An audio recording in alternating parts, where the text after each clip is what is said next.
got to be able to push your knees to the ground. Some guys come in, some guys can push their knees to the ground, but they can't bring their heels to their groin area. Some guys are like this.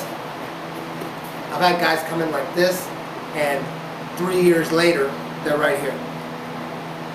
And they don't really work on the stretching yet.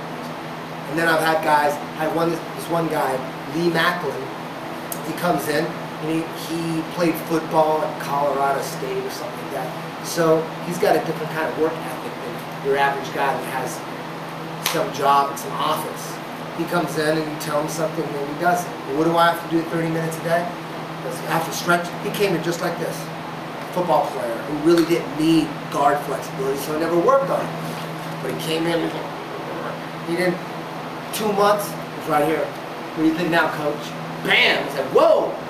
You know, I was telling people, you know, 2 years, you know, eventually you got to get your knees down. If you ever want a black belt from me, you got to at least have this down. No one's ever going to get a black belt right here. No way. That means your guard is limited. The more, the faster you can move your feet around, and the more spots you can bring your feet around this way, the better your guard is.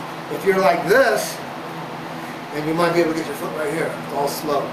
People are going to blast through your guard.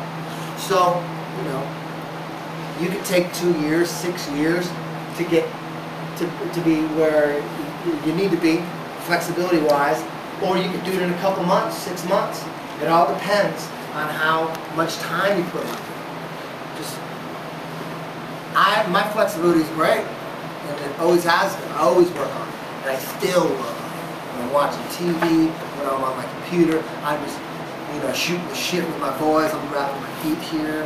I'm like, no way, how big was her ass? You know, always just make it into a habit. Like, this is just a habit. You don't even have to work on it.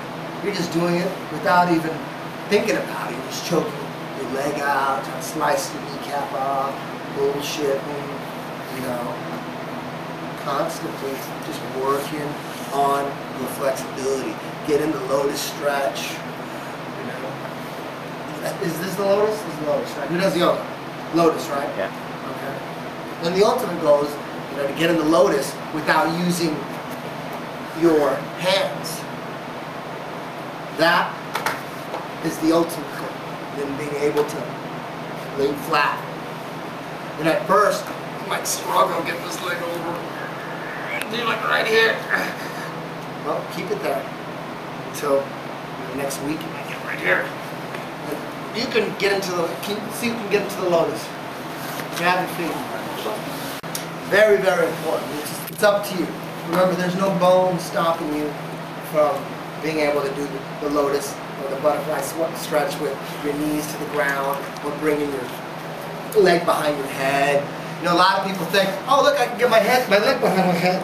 That's fine. No, that's just your hips. You got to have flexible knees and your groin. So yes, you got to be able to put your leg behind your head, flatten out your knees with your heels close to the lower abdominal area. And then you got to be able to get into lotus here. Right. Guys, I go, can you do this? He goes, let me see. They went like this. I'm like, okay.